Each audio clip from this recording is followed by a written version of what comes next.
वो बीजेपी का कैंडिडेट कहाँ है? वो कांग्रेस का कार्यकर्ता है जिसका नाम अनाउंस किया है। अभी तो असली उम्मीदवार तो अब घोषित होगा जब कांग्रेस अपना उम्मीदवार घोषित करेगी। वो ओरिजिनल कैंडिडेट होगा। ये तो कांग्रेस से भागा हुआ आदमी है। अब ऐसा है कि इस उपचुनाव में अगर आप बुधनी चुनाव को छोड़ दें तो बाकी जो 3 उपचुनाव होने वाले हैं, इन 3 उपचुनाव में जो 6 उम्मीदवार खड़े होने वाले हैं, ये 6 के 6 कांग्रेसी नेता रहेंगे। इसके पहले भी एक बार ऐसा हो चुका है मध्य प्रदेश की राजनीति में, जब 22 लोग कांग्रेस छोड़ के गए थे, उनको टिकट दिया बीजेपी ने, वो कांग्रेस के एमएलए थे। उसके बाद कांग्रेस ने अपने उम्मीदवार खड़े किए, वो भी कांग्रेसी थे। यानी 44 के 44 कांग्रेस के लोग चुनाव लड़ रहे थे।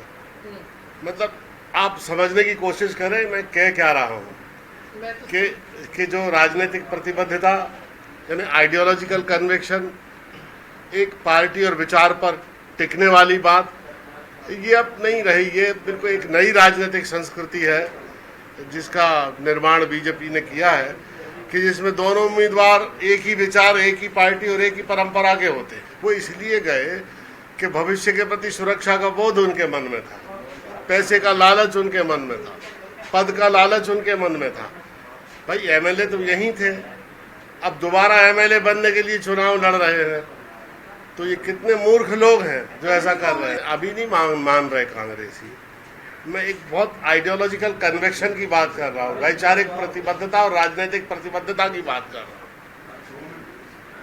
मैं उनको कांग्रेस ही नहीं मान रहा हूँ। और अब कौन किस पार्टी में है पूरे देश भर में, ये कुछ कहा नहीं जा सकता। अभी तो नॉमिनेशन शुरू होंगे और बहुत जल्दी हमारा एक अच्छा उम्मीदवार घोषित होगा। वहाँ हमने 2 प्रभारी वहाँ बना दिए हैं, आपकी जानकारी में है, और उन्होंने भी अपना काम शुरू कर दिया। वो भी अपनी रिपोर्ट देंगे और हम तीनों चुनाव जीत रहे हैं। ये